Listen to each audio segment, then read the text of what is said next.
Di dalam ruangan IGD. Ah, Tuan Muda. Serempak para perawat dan beberapa dokter menundukkan bahu sebagai hormat menyambut kedatangan si Egy. Anissa. Lirih Egy yang pandangannya telah tertuju pada gadis yang terbaring lemah di atas ranjang berankar.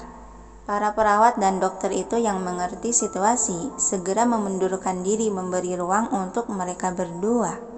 Langkah kaki Egy terasa lemas menghampiri ranjang yang dimana gadis pujaan hatinya terbaring tak berdaya. Dengan 2 selang terpasang di kedua tangan dan selang oksigen yang menempel di hidung. Kepala Anissa juga telah terbalut perban juga kerudung. Sayang, lirih Egy merasakan hatinya teriris perih. Dia telah berdiri di samping ranjang menatap lekat wajah pucat Anissa. Perlahan tangan dia terulur untuk menyentuh pipi mulus Anissa yang putih pucat, tidak ada lagi rona merah di sekitarnya. Sayang, kau terluka lagi, ucap Egy serak dan tertahan di tenggorokan. Kemudian dengan gerakan pelan penuh kehati-hatian, dia membungkuk untuk mendekatkan wajahnya dengan wajah gadis itu dan melabuhkan kecupan lembut di kening. Maafkan aku tidak bisa melindungimu dengan baik. Apa kau akan memaafkan aku, Anissa? Tanya Egy menatap dan mengusap lembut pipi Anissa. Tunjukkan senyumanmu lagi. Sebagai jawaban iya, Anissa. Lanjutnya sambil mengusap bibir kering pucat Anissa dengan jemarinya. Egy kembali mendaratkan kecupan di kedua pipi. Buka matamu, sayang. Jangan terlalu lama kau tertidur. Ocehan dia pelan sembari menegakkan punggung, namun pandangan masih menatap lekat pada wajah sang istri. Lalu dia mendaratkan bokongnya ke kursi kecil samping ranjang yang sudah disediakan oleh perawat. Begitu terduduk, mata Egy telah berkaca-kaca ingin menangis, namun masih tertahan sehingga menimbulkan kemerahan wajahnya. Egy mencengkram dagu menutup bibirnya untuk menekan emosinya yang sedang meluap-luap bagai ombak. Begitu mendengar kau dalam bahaya, aku sangat takut. Kumohon, jangan menakutiku lagi seperti ini, sayang. Keluhnya pelan dan mengalihkan pandangan ke arah jemari Anissa lalu menghela napas panjang. Ibu, kau tidak boleh mengajak menantumu pergi. Aku sangat mencintainya. Biarkan dia hidup denganku selama mungkin. Kau tidak akan menyiksaku dengan kehilangan dia, kan? Sudah cukup aku pernah kehilangan seorang ibu, tepat di gedung ini. Jemari tangan Egy yang gemetar meraih jemari lentik Anissa yang terasa dingin saat disentuh. Ternyata begini perasaan ayah saat melihat ibu terbaring kaku. Dia mendesah panjang nan berat, lalu menggenggam erat jemari itu dan mengecupnya cukup lama, sambil merasakan keperihan di hati seiring memejamkan mata. Anissa, bukalah matamu, sayang. Gumam dia serak dan bergetar. Agar aku tidak merasa mati rasa seperti ini. Sementara di sebuah ruangan tertutup, Ayah Saputra telah terduduk di sofa tunggal dengan pandangan fokus menatap Dr. Erika dan Alex yang terduduk di seberangnya. Suasana dalam ruangan itu terasa mencekam tegang. Pasalnya raut wajah mereka terlihat sangat serius dan mengeras tegang. Di lantai khusus dalam rumah sakit itu, terdapat ruangan PPIP yang khusus untuk membicarakan hal privasi, sehingga tampak tertutup rapat dan kedap suara yang menyulitkan bagi orang lain yang ingin menguping pembicaraan mereka. Dr. Erika yang usianya sebaya dengan Ayah Saputra, tersenyum tenang menatap kenalannya di seberang sana. Lama tidak jumpa Tuan Besar Saputra. Anda terlihat jauh lebih baik sekarang dibanding saat terakhir saya melihat Anda, ucap dia berbasa-basi. Dengan mengatakan seperti itu, kau mengingatkanku kembali dengan kejadian di mana istriku tiada. Balas Ayah Saputra tersirat kesedihan dalam kalimatnya dan menghela napas berat. Maaf Tuan Besar, saya tidak bermaksud membahas ke arah situ, hanya menyapa keadaan Anda saja. Tukas Dr. Erika merasa bersalah telah mengungkit duka lama keluarga Saputra. Lelaki parubaya berwibawa itu mengibaskan sebelah tangan. Sudahlah, aku menyuruhmu untuk menjelaskan kondisi menantu keduaku. Jelaskan secara rinci. Baik Tuan Besar, Dr. Erika menyodorkan seberkas kertas ke atas meja. Hasil pemeriksaan saya sebelum dan setelah menjalani operasi, Nona Anissa terkena cedera ringan di bagian kepalanya akibat benturan keras.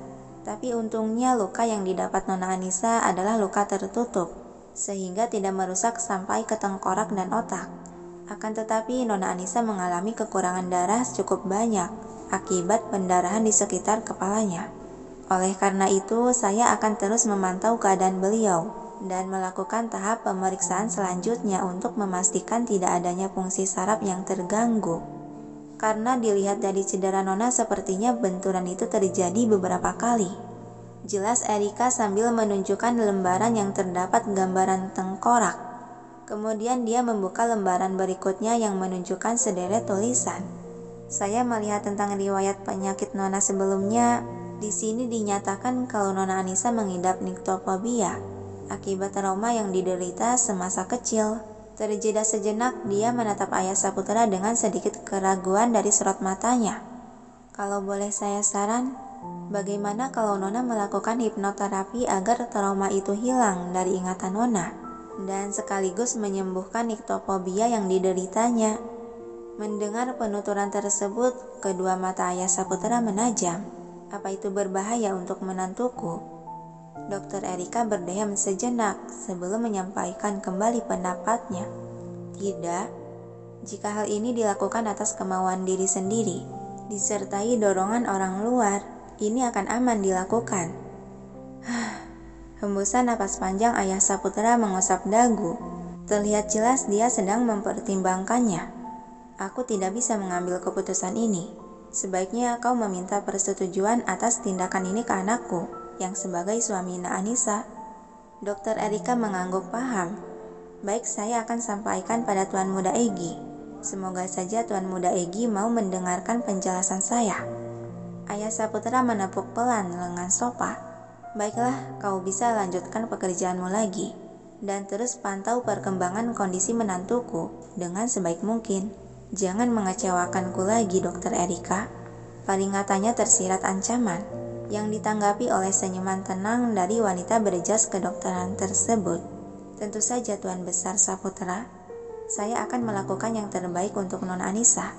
Sudah menjadi pelajaran bagi saya atas hukuman selama beberapa tahun kemarin yang pernah diberikan Tuan Besar terhadap saya. Tutur Erika yang dibalas lambaian sebelah tangan dari Ayah Saputra sebagai kode segeralah pergi. Dokter Erika yang mengerti akan isyarat tersebut, dia beranjak dari duduknya dan membungkukkan setengah badan sebagai salam hormat, lalu berlalu pergi meninggalkan ruangan. Sepeninggalan Dokter Erika, Saputra beralih menatap lelaki berjas di seberang sana. Sekarang giliran kau untuk menceritakan masalah menantuku yang bisa seperti ini. Aku tahu kau sudah menyelidiki semua kronologis kejadiannya. Alex mengangguk tipis, lalu tanpa basa-basi lagi dia mengeluarkan ponselnya dan menyalakan memutar beberapa video rekaman CCTV, diiringi penjelasan detail mengenai kejadian yang menimpa Anissa. Dan Ayah Saputra secara seksama mendengarkan dengan cermat dan sesekali mengangguk, menajamkan alis mata saat melihat video CCTV yang tengah diputar di layar ponsel itu. Selang beberapa saat, Ayah Saputra menghela napas panjang, seiring memejamkan mata dan memijit pelipis menundukkan kepala. Alex, kali ini kubiarkan anakku melakukan apapun sesukanya. Melihat wanita itu, sungguh benar-benar tega sekali ingin membunuh menantuku yang sangat polos. Gadis itu sudah kehilangan moral, bahkan sudah bisa dibilang kriminal. Terjeda sejenak, Saputra kembali menghembuskan napas panjang dan mengangkat pandangan menatap Alex. Dan soal Frans, bisakah kau jangan tunjukkan kesalahannya pada anakku? Meskipun kesalahan dia cukup fatal karena berani mendekati Nona Anissa, tapi dia tidak berniat jahat terhadap menantuku. Biarkan dia dipindahkan tugas ke rumah sakit lain saja. Kurasa itu cukup untuk hukuman Frans yang sudah berani menaruh hati pada menantuku. Bagaimana menurutmu, Lex? Sejenak Alex menatap ragu, namun akhirnya dia mengangguk kecil dengan diiringi hela napas pelan. Baiklah, saya akan lakukan sesuai keinginan Anda. Oh, dan soal Pak Reno, kau tahu kan apa yang harus dilakukan agar hal ini tidak sampai ke telinganya? kata ayah Saputra bermakna untuk merahasiakan. Yang lagi-lagi Alex mengangguk mengiyakan.